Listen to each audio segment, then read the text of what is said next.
My name is Harrison Wheeler, and this is Technically Speaking.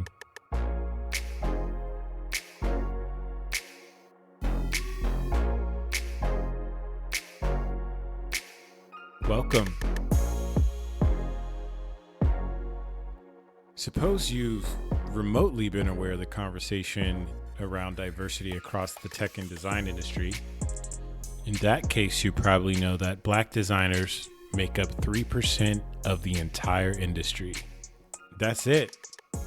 That was the report that came out of the 2019 AIGA Design Census Report.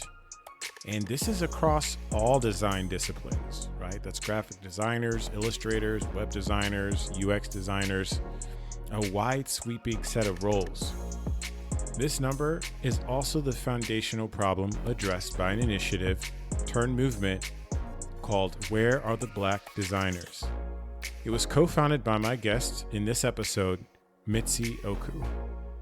We walk through exciting developments in her career and the origins behind the Where Are the Black Designers movement and what's in the organization's future. When I asked Mitzi about her motivations behind Where Are the Black Designers, this is what she had to say. I'm focused on providing a space, an opportunistic space for Black designers, because I didn't have that. And that was a very traumatic experience. And I am trying to work at healing and like empowering Black designers and prospective young Black designers so they don't have to go through that again. Yeah.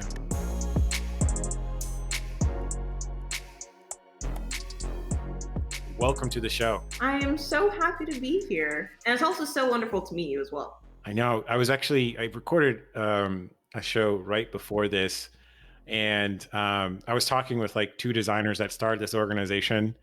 And just over the past 6 months, I've just been seeing the moves that they've been making and the strides that they've been making with their org. And I was like, have you guys actually ever met each other in person? And they were like, no.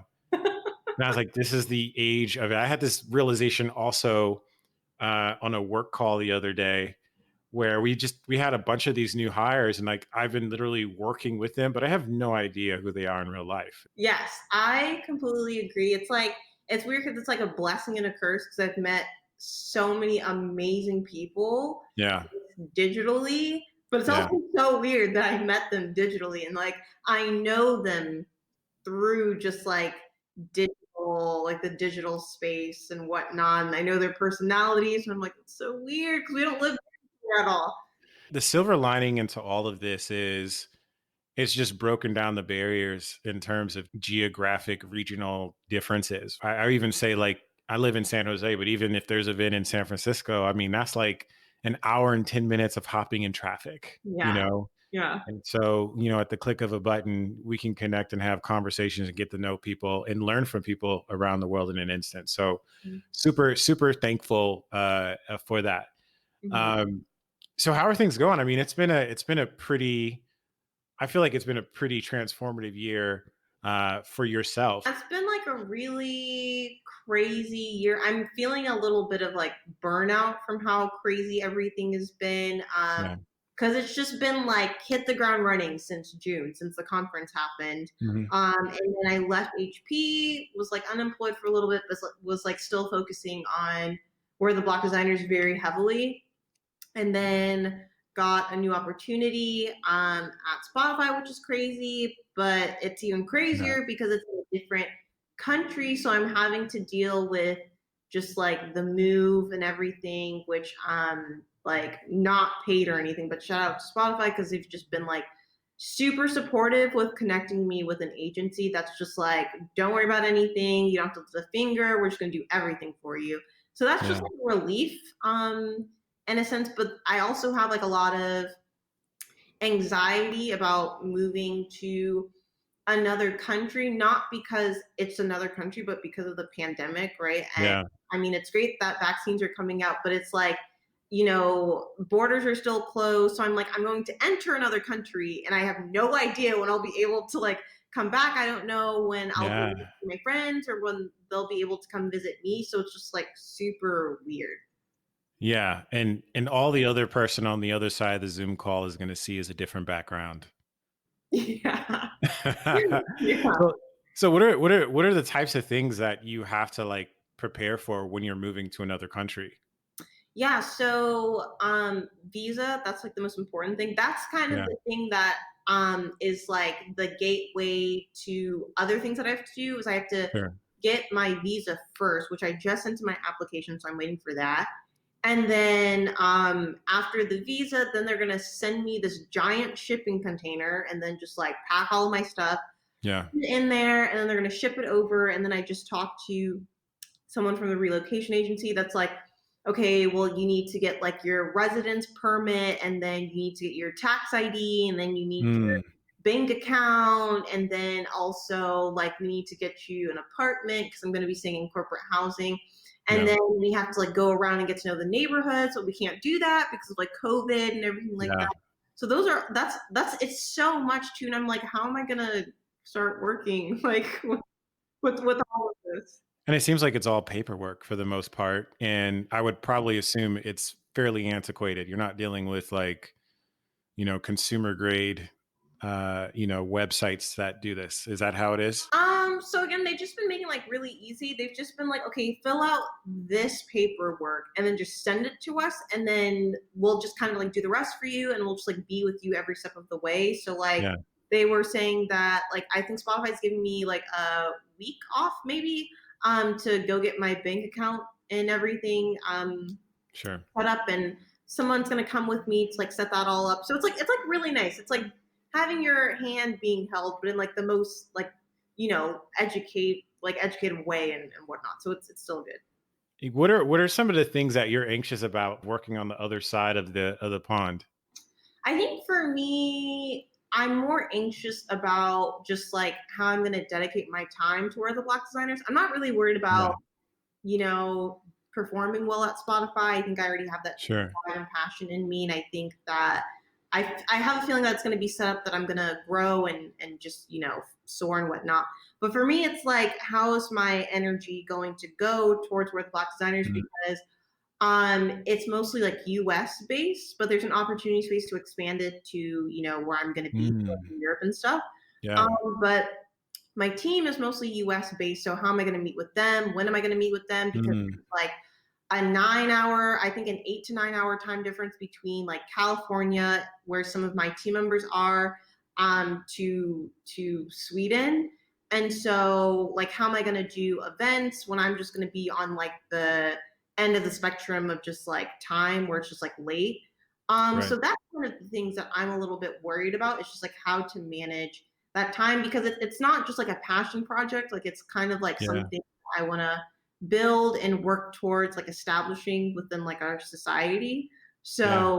So just like looking at how that's going to happen, I think is making me a little bit anxious.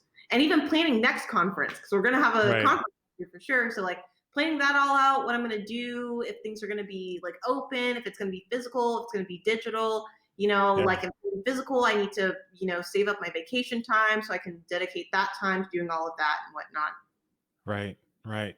So let's dive into that a little bit. I think Where Are the Black Designers is probably one of the most influential projects of 2020. And, it's definitely garnered a lot of attention. I mean, we're talking about Fortune Magazine, Adweek. I think you've done some collaboration with Adobe, AIGA.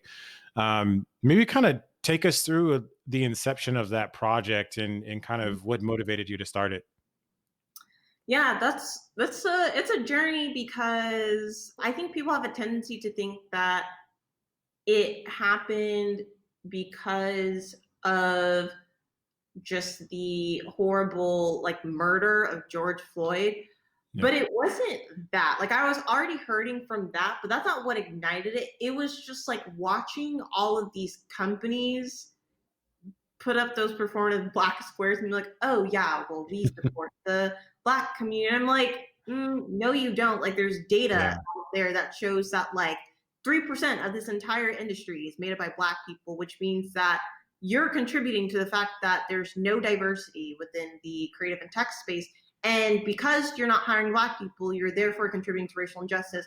So I was like, you can't sit there and say that you support the Black community, but then like not hire us, which contributes to that racial injustice.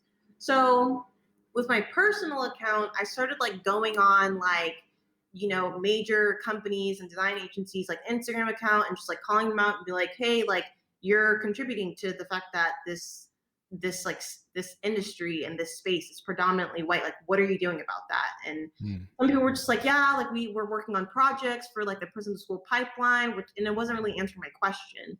And so I texted one of my friends from school. His name's Garrett Alvery, and he's also a co-founder. And I was like, hey, Garrett, like, do you want to kind of like, you know, try to put together like a small community like discussion about just like racial injustice within the tech and creative space? Because we kind of tried to do something similar at school to kind of like call out just the fact that, you know, it was weird that we were sitting in Savannah, Georgia, which is one of the blackest cities, but there was like no like connection in terms of just like Black talent pipeline. And he was like, yeah, sure. And so we were kind of like planning it, like got the website and everything. And actually, context to the name of Where the Black Designers, Maurice Cherry presented a presentation in South by Southwest called Where the Black Designers, which is a presentation that I probably watch every year, especially around Black History Month, because I just get angry around that time because, you know, companies are just like, oh, we support the Black community. And I'm like, whatever, no, you don't. Let me go watch this video to make myself feel better. And so back to the story. But yeah, Garrett got the website and everything like that. And I was like, this is the question to ask. Like Maurice asked it, and it was a perfect blueprint. He had this perfect presentation that just offered all these solutions. I want to amplify that and ask this same question because it's just the perfect question to ask. And I feel like it's just on everyone's mind. And so we were preparing for it, got the branding assets and everything. And I was like, okay, why don't we just do like a little, you know, poster challenge to promote the event and, you know, just like also do like some type of like digital protest with that. And like, that's like a great idea and whatnot. And we were going to be happy with like 50 people. I kid you know, we were like, if 50 people showed up, if 5 people showed up, we were going to be excited about it because we just wanted to talk about this. And I just wanted to know that I wasn't crazy asking this question. So we released the poster challenge and you know, my friends were just like sharing and whatnot. And then all of a sudden, like I get these like messages that are just like, yo. It was crazy. Yeah, it was crazy. Like they're like, yo, like this is blowing up in IDEO Slack. And your like name is circulating because you did that fellowship and whatnot. And I was like getting messages that were just like, yo, like this person that I follow was like doing your poster challenge and blah, blah, blah, blah. And it got really huge. And we were excited that we hit like 100 followers. We were like, yeah, that's like, and then the number started going up and we started looking at the RSVP list and it jumped from like a few to like 1,000 people. And Garrett and I, we were just like, shit, like. You're like, is there a Zoom plan that can handle this many people? Exactly. I was like, Garrett, we were like looking at the Zoom plans and we were just like, okay, let's look at the prices to hold like, I don't know, 1,000 people. And it was so expensive. And I was like, Garrett, we don't have the money for this. Like, we can't pay this out of pocket. And he was like, okay, let's just pause. Let's just block the RSVPs and just like pause them until we can figure it out. And so one of the first people that reached out to us the first few days that we kind of started like trending with our poster challenge was Gary Hustwit, who's the director of that Helvetica documentary. And he was like, hey, like, I really like what you guys are doing. Like, you know, like, do you need help with anything? And like Garrett and I were like freaking out. We're like, yo, this is like Gary Hustwit. Like, and we was like design school coming to life, right? Yeah. And we were just like, this is crazy. And we were just like discussing it. And we were just like, let's just ask him some production advice. And so we had a meeting with him. We were like, hey, Gary, like, you know, we know you're, you know, a filmmaker and a director, like, can you give us some like production advice? And he was like, yeah, like, can you make this happen? And out of just nowhere, like an angel sent from above, he was like, you know what, let me just take care of the production and you go and focus on the speakers. And I was just like, oh my God, thank you, Lord. And it was great because had we not met Gary, we wouldn't have had such a strong just like list of speakers, because he connected us with Raja, who connected us with Christina, and all of these like other amazing people that we had in the conference. And even if they weren't in the conference, we still like forged some amazing connections and whatnot. Right. And so that was great because as we were making connections, they were leading us to other amazing people. And also, some of my friends were connecting me to like other people that were making all of these amazing graphics and stuff like that. So I met Elaine Lopez, who is amazing, and she's also an OG of the Where the Black Designers. And she was like posting all this like amazing data that was also like beautiful Yeah. about just like how white our industry was. And so I connected with her, and eventually she made it to our advisory board because she was just great. And so that's how that came about. And it was great because so many people reached out to us and like, what can we do to help? Like we've noticed that, you guys asked for, Zoom licenses. How many can we provide? And it was Mm. great. And it was so wholesome because there were companies that were just like, we don't have that many Zoom licenses, but we just want to offer as many as we can. And so Yeah. that was so beautiful because it was such a community effort. Like I think Garrett and I like lit the spark, and everyone just like came together because it was a question that needed to be answered, and that Maurice asked but just did not garner enough attention. Right. And so we came together, and then even during that, Cheryl D. Miller kind of like reached out to us. She's like, you have to make sure that you're not stealing anybody's work, because we weren't trying to steal Maurice's work. We just wanted to amplify it because he was so great at asking this question. And so I probably spent like 3 to 4 hours a day with Cheryl for I think a few days or like a week, about her telling me and like guiding me like, okay, you have a huge microphone, the hugest that we've ever seen as a Black design community. Like you need to say a few things and just say it super well. And I think that advice was great because we were already doing too much, I would say. But when she stepped in, she's like, you're doing too much and you just need to just simplify it. And just Like too much in regards to what? like we were going to have like different breakout rooms. We were going to have different disciplines. Like it wasn't going to be just only about design. It was going to be about like fine art and like literature. And it wasn't focusing on the question of where are the Black designers. Sure. So she was like, you're doing too much. Just make it super simple. Just make it super streamlined. And so we took things back, just like streamlined it, looked at the logistics, and we were just like, okay, we're just gonna have like a 5-hour conference, and we're just gonna like talk about like these things in regarding to design. And so that's how we came about it. And I think because I wasn't really connected to the Black design community, I was kind of like, okay, I'm just gonna, make my tribe. And because we have a huge microphone, just like and try and introduce like a new wave of just like Black designers. So that's why we had some designers from like Ethel's Club. So that was Vanessa Newman and their initiative for Design to Divest. I had my friend Shabnam Kashani, who presented that great presentation about like algorithms and how just like ancestral bias from white people has made its way down to modern technology. Highlight, what a major design agency like IDEO is like doing, and just kind of like make an awareness about just kind of like the Black experience of becoming a designer, and just kind of like shining that light specifically mostly to allies, while also telling Black people just continue what you're doing, like you're doing great. And then just like doing that. So that's kind of like how that came about. Yeah, well, look, I will say from the outside, it looked very well organized, and that you were prepared to have it was like YouTube had like 14,000 views the last time I looked. Yeah. Yes. Like in terms of the production and just seeing all of the organic Where the Black designers like Instagram posts. I mean, it was very, very, I think it was moving, to be honest with you. And I'm on LinkedIn quite a bit. And so I think it was particularly moving when people were coming to me and asking me like, yo, have you heard of this? It almost felt very mysterious.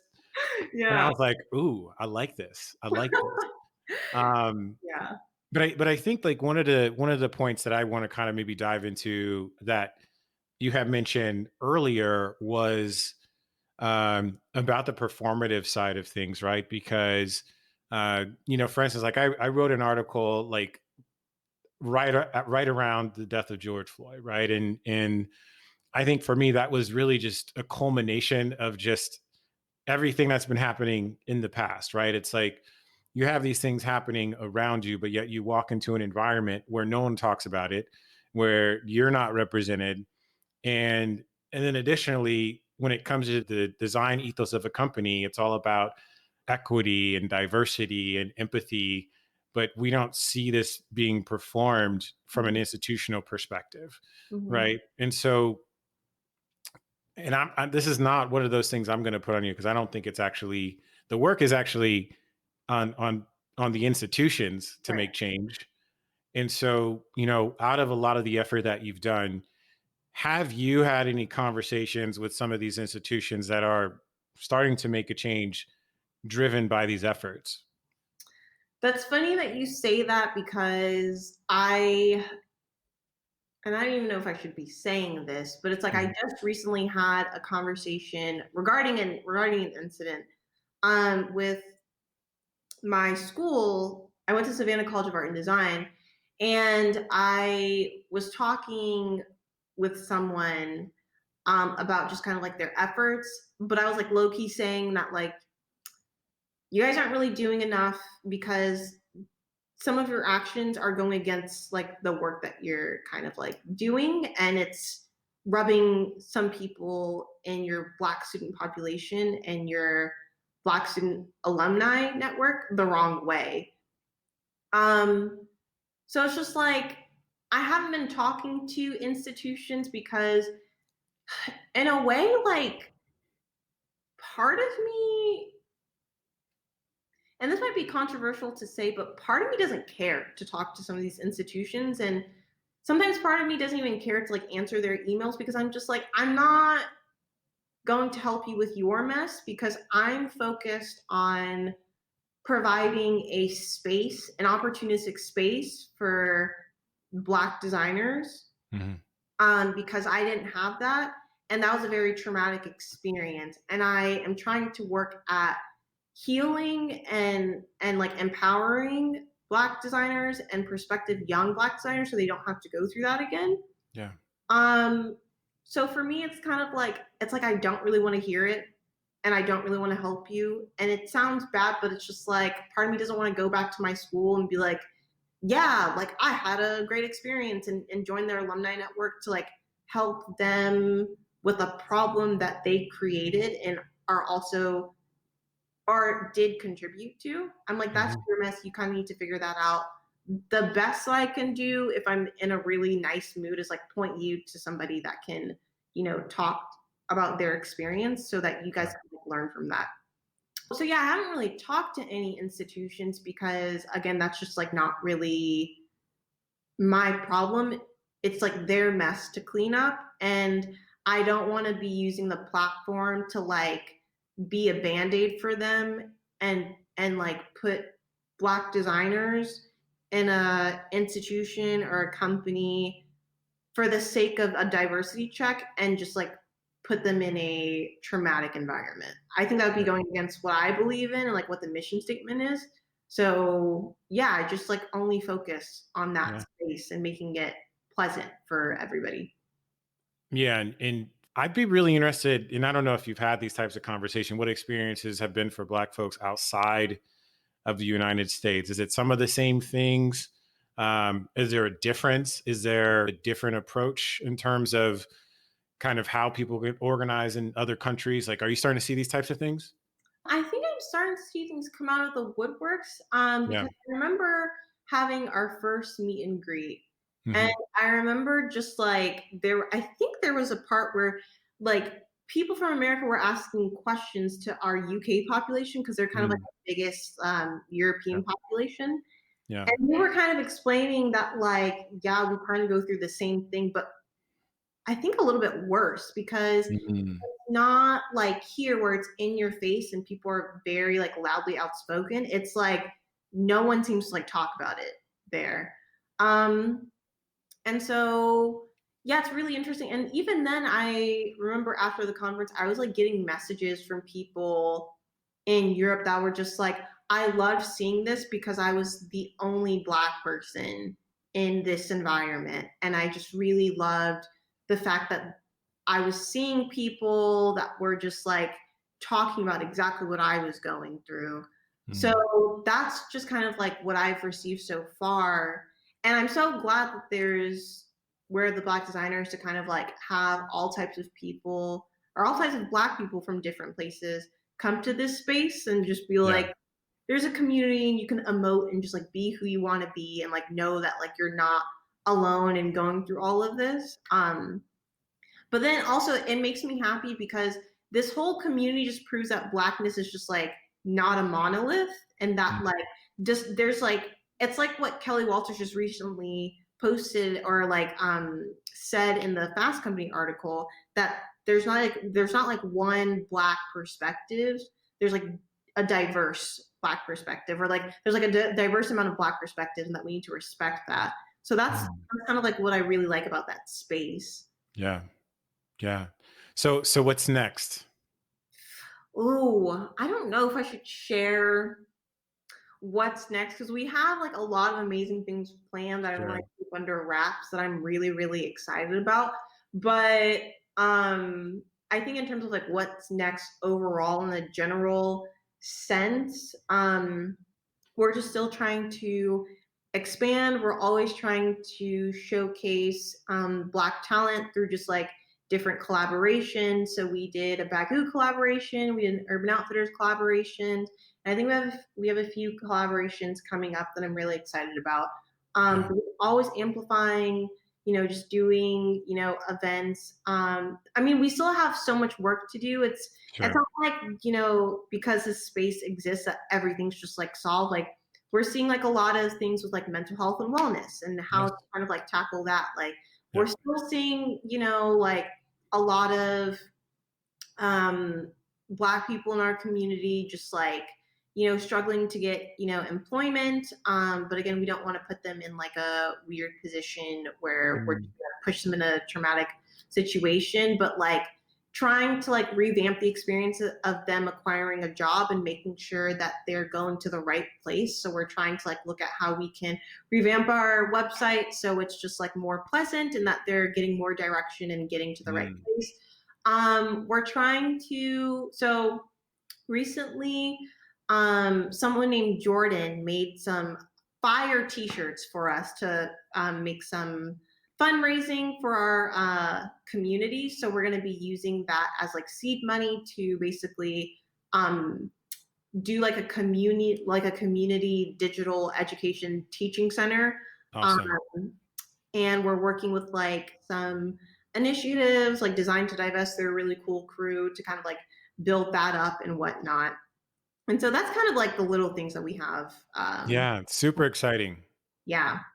And the shirts are amazing. I actually bought one and it's very high quality. Yeah. Um, I love rocking it. So I'm glad I was able to take part in that. But the design community it's not just a job, right? It's a full experience. Mm-hmm. And I'm really glad that you're able to facilitate these conversations. Because I think it is something that many of us have been dealing on our own, Mm-hmm. right? And I think the trauma from that, has many side effects from an anxiety perspective, burnout, and I think being able to have a successful career, be able to empower communities allows you to invest in those communities overall and contribute to the society at large. So it's great to see that these conversations are starting to evolve, and it's great to just see that it's happened in such an organic way with this crazy acceleration, given all of the hurdles of this past year. So big ups to you with that. How can people learn more about where the Black designers and get involved? We mostly communicate through our Instagram. We do have a Twitter, Sure. but we're really bad at maintaining that, and that's honestly a scary place. Yeah. But we mostly communicate a lot of things through Instagram and like our website. And I Yeah. think just if you want to get to like a general feeling of what we're about, our entire conference is online, and we just wrapped up our back to school fall series, which I actually need to finish editing some of the videos, but it has some just like great education videos on just like things from the history of Black graphic design to just like designing to divest and what is considered to be good design, like highlighting, just like black work, like Miles Wilson, who's an amazing photographer, and just like his experience of being a black photographer, especially during this time where our nation is like extremely polarized.